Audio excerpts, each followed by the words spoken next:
আসসালামু আলাইকুম। আজ থেকে আমরা এআই অটোমেশন শিখব একদম বেসিক থেকে। আমি যতটুকু শিখেছি খুব সহজভাবে আপনাদের সাথে শেয়ার করার চেষ্টা করব ইনশাল্লাহ। এই সিরিজে ধীরে ধীরে আমরা বুঝবো এআই অটোমেশন কী, এটা কেন দরকার, কোন কোন টুল ব্যবহার করতে হবে এবং এরপরে আমরা ছোট ছোট প্রজেক্ট থেকে শুরু করব। এরপর একসময় আমরা বড় বড় প্রজেক্ট তৈরি করবো ইনশাল্লাহ। অটোমেশন কি? অটোমেশন হচ্ছে এমন একটি প্রক্রিয়া যেখানে মানুষের পরিবর্তে সফটওয়্যার, মেশিন বা কোনো সিস্টেম কোনো কাজ স্বয়ংক্রিয়ভাবে করতে পারে। এটা রুল বেসড।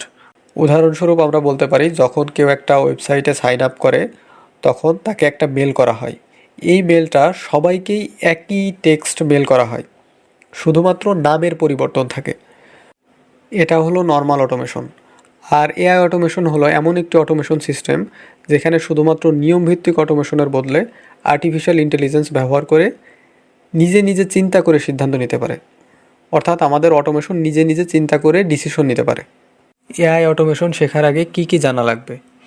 বেসিক কম্পিউটার এবং ইন্টারনেট জানা লাগবে। আর এআই অটোমেশন করার জন্য সবচেয়ে বেশি যেটা দরকার হবে সেটা হলো প্রবলেম সলভ করার মতো ধৈর্য। অটোমেশনের জন্য অনেক টুলস অ্যাভেলেবেল আছে, এর ভিতরে আমরা ব্যবহার করব N8N। পরবর্তীতে যদি আমাদের প্রয়োজন হয় সেক্ষেত্রে আমরা অন্য টুলসও ব্যবহার করব।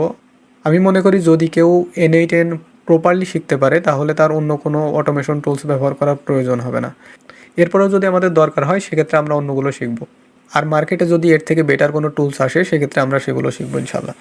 আপাতত আমরা শুধুমাত্র N8N শিখব। আমরা N8N শিখব এর কারণ হচ্ছে এটা ওপেন সোর্স। আমরা অন্য যে কোনো টুলস ব্যবহার করতে গেলে সেটার জন্য আমাদেরকে যথেষ্ট পরিমাণ ডলার পে করতে হবে, কিন্তু N8N আমরা চাইলে আমাদের লোকাল কম্পিউটারে ইনস্টল করেও ব্যবহার করতে পারবো। এছাড়া N8N একটা লো কোড প্ল্যাটফর্ম। এখানে খুব একটা কোড লেখার প্রয়োজন হয় না। আমরা যারা নন কোডার আছি তাদের কোনো সমস্যা হবে না। আর যতটুকু কোড লেখা লাগবে সেটা আমরা চ্যাটজিপিটি দিয়ে লিখে নিতে পারবো। এখন আমরা একটা খুবই বেসিক ওয়ার্কফ্লো দেখতে পাচ্ছি, যেটা একটা ইমেল অটোমেশন। এখানে প্রথম যে নোডটা আমরা দেখতে পাচ্ছি এটা হলো ট্রিগার নোড বলে। যখন এই নোড কোনো একটা মেল রিসিভ করবে তখন এই ওয়ার্কফ্লোটা চালু হবে। যখন এই নোড কোনো একটা মেল রিসিভ করবে তখন সেটা এআই এজেন্টের কাছে পাঠাবে। এআই এজেন্ট সেটা রিড করবে এবং পার্সোনালাইজড একটা মেল লিখে সেটা পরের নোডের কাছে পাঠাবে। পরের নোডের কাজ হলো মেল সেন্ড করা।